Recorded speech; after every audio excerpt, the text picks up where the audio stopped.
Hello everyone, I'm Gabriella and welcome back to my channel Pour la Victoire. So in a recent video I went through my unfinished projects of 2020 and I tried to break the stigma of having a bunch of unfinished projects. And while I was going through my unfinished projects bin, I found a project that I started about 3 years ago where I ran into a roadblock and I kind of put it aside in the box and I forgot about it until a few days ago. It is a black silk Edwardian shirtwaist. And when I saw it the other day, I just could not get it out of my mind. I just wanted to finish it. I felt obsessed and excited all over again. And that's the beauty of going back to your unfinished projects. You get the thrill of starting a new project, but you don't have to agonize over your fabric choices and cutting out all the pieces and picking trim. Most of that was already done for me with this shirtwaist, so all I need to do is just finish a few details and I will have a beautiful garment that I feel really passionate and excited about to share with you all. So the pattern I used for this shirtwaist is Folkwear 205, the Gibson Girl Blouse. I highly recommend this pattern. It's very easy to put together. The pattern instructions are super thorough and easy to follow. I find that this pattern is a great springboard. There's a lot of different options for hacking it up. You can add a front closure, you can lengthen the sleeves, you can add long sleeve cuffs, you can do a lot with this basic shape here, and I think that's pretty special for a somewhat commercial pattern. My original design for this shirtwaist was based on a shirtwaist that I saw for sale on eBay that I absolutely fell in love with. So that shirtwaist was made of ivory silk crepe and it had a pin-tucked yoke, and then it had a row of lace flower appliques along the front. So I wanted to try to imitate that. So the pin-tucked yoke design that I was going for is really where this project stumbled. Because I chose this silk crepe fabric for the shirtwaist, it's so beautiful. It's like sewing a cloud. It was so difficult to make pin tucks on this fabric. I have made so many pin tucks before on other garments, so it wasn't the technical aspect of making the pin tuck that bothered me. It was that my sewing machine kept pushing this really fine fabric down into the bobbin area. And I don't know if this is because my needle wasn't fine enough or if the hole on my needle plate was too wide, or I don't know what was causing the problem. But I got about a dozen tucks in before I gave up. I just could not put myself through this horror show any longer of the tucks. And so the pieces of this shirtwaist sat in a box for about 3 years. Now for the rest of the shirtwaist, I got to the point where I had attached all of the body panels together, and they were seamed together with really delicate French seams, which is the best finish for this kind of super sheer, floofy silk crepe fabric. It's super delicate. So all I have to do now is make and attach the yokes, make and attach the collar, and make and attach the sleeves. And then of course just finishing off the edge of the shirtwaist. Oh my god, you can see how much this fabric frays. It is a nightmare to work with. I was so stumped with the pin-tucked yoke. I didn't know what I could do to salvage my design. But then when I looked at this project with new eyes, I thought of a great solution. So for my yoke, I will use a piece of this flesh-colored, really soft, floofy silk that has a very similar drape and weight to the crepe, and overlay it with lace fabric, and I will do that for the collar as well. And then to use up that beautiful piece of fabric that I had pin-tucked, I will use that for the cuff of the sleeve. My next step right now is cutting out the yoke pieces from my lace and from my cheap silk here. This is silk that I got from Fabric Mart Fabrics, and I believe the lace came from there as well. Alright, so I've cut out my yoke pieces. This is the front yoke, and these are the two back yokes. As you can see, the back of each piece is this cream silk, and then the front is the lace, and I've just basted them together to hold the pieces together. Next step is attaching the back yoke pieces to the front yoke right here at the shoulder seams. And this is actually going to be assembled with French seams to encase these raw edges. Following the pattern's clear markings, I gathered the bodice to fit the yoke and sewed them together. I'm not using French seams here because the bulk from the gathering and the curve of the yoke will make that nearly impossible to do neatly. As always, I'm pressing the seam after stitching and trimming down the layers of seam allowance to reduce bulk. I pressed the gathers towards the yoke and secured them with pins. To reduce fraying, I'm whip stitching the seam allowance here to the yoke, being careful to only stitch through the silk part of the yoke. Where there weren't gathers, I folded down the seam allowance to create a flat felled seam and encase all those fraying edges. There were so few gathers on the back yoke that I was able to fold down the raw edges and easily flat fell the seam allowance.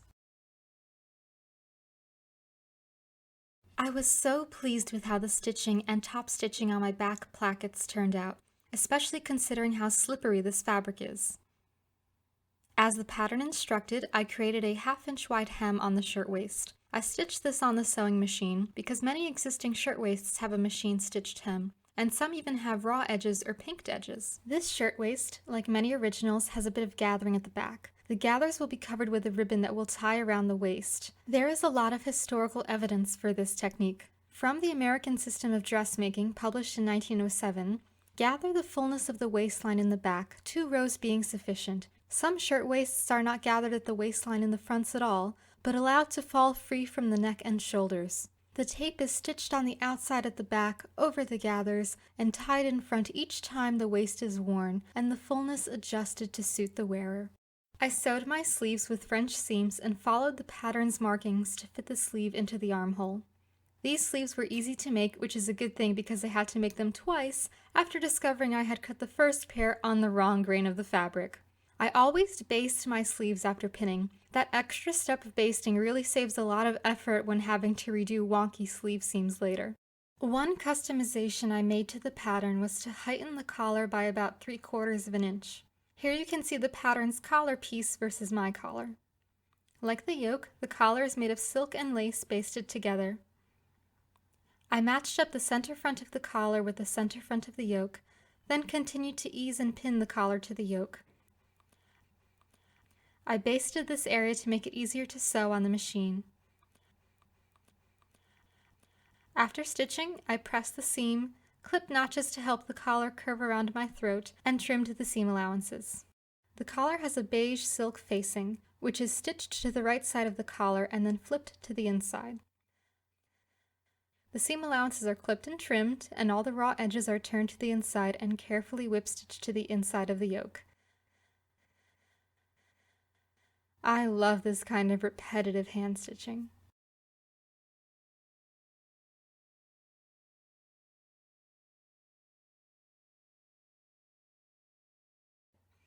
Now it was time to sew the closures onto the back placket.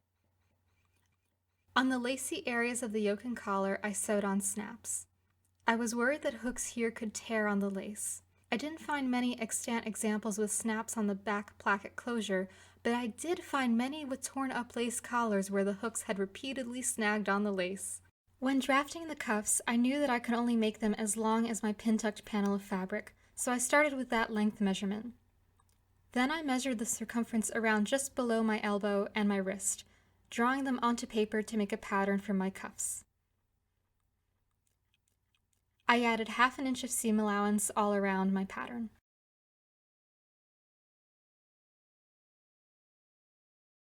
The finished cuff pattern looks like a trapezoid, tapering down to fit my wrist. I tested my cuff pattern on scrap fabric to make sure it would fit. I ended up adding a bit of length and ease to my final cuffs. I figured that the silk crepe fabric would be too floppy on its own, so again I turned to the American System of Dressmaking book from 1907 for advice.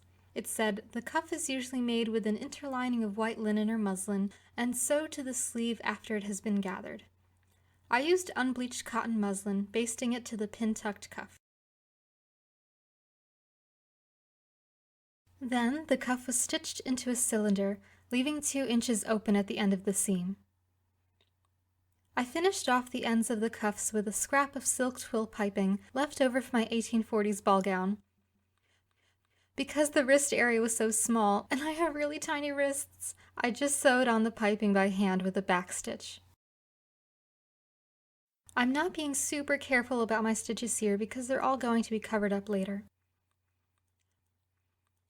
The seam allowances were all trimmed to reduce bulk, as the finished cuffs would have a total of 3 layers of fabric. I pressed and whip stitched the seam allowances to the muslin interlining to make sure everything remained neatly in place.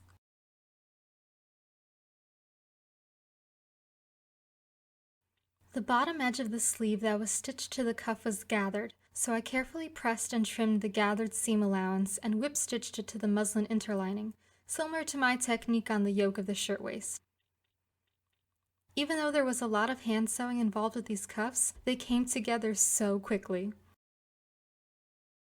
2 sets of hooks and eyes were sewn to each cuff opening. Again, we get some useful advice from the American system of dressmaking, which says, plain shirtwaists have plain sleeves finished with a cuff, while more elaborate waists have the sleeves finished with a deep cuff of fancy design. I'd certainly say that my cuffs are of a fancy design. The cuffs are lined with matching black silk fabric.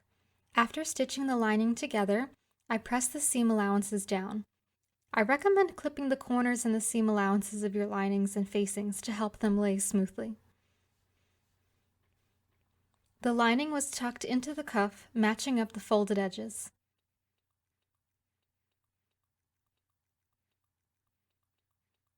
With small, careful stitches, I attached the lining to the cuff, stitching around the hooks and eyes to conceal them, which is a detail that I've seen many times in extant turn-of-the-century garments, and it was really exciting to get to try it out in this shirtwaist.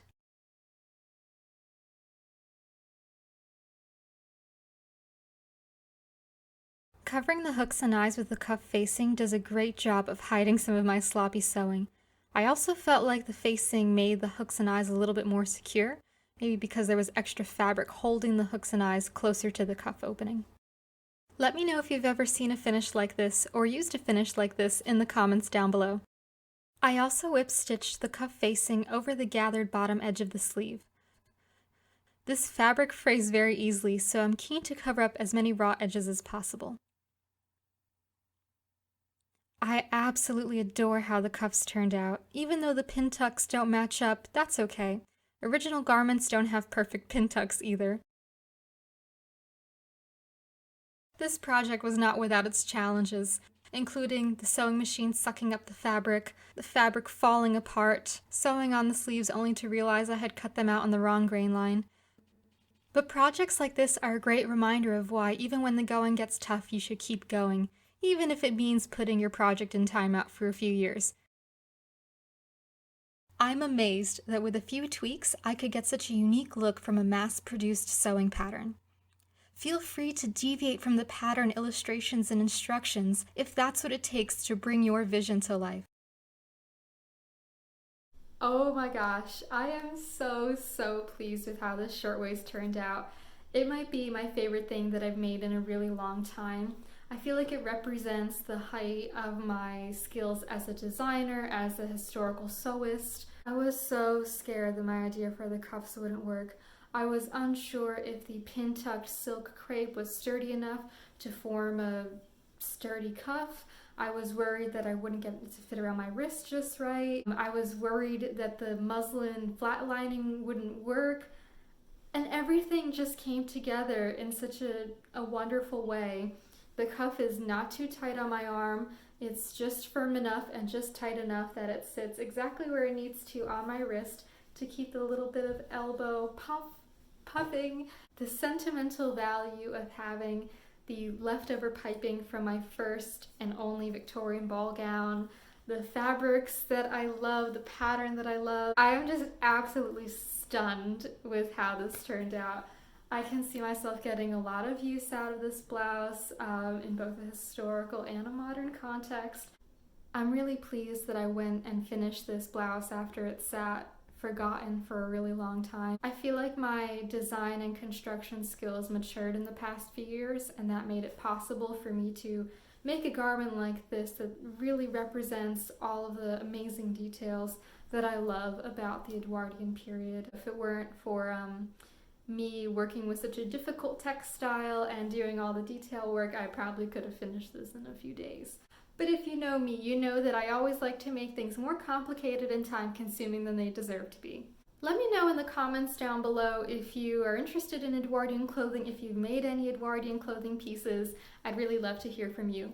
If you enjoyed watching this video, please leave a like, and if you want to see more historical sewing content like this, please subscribe to my channel. Thank you so much for watching and have a beautiful day!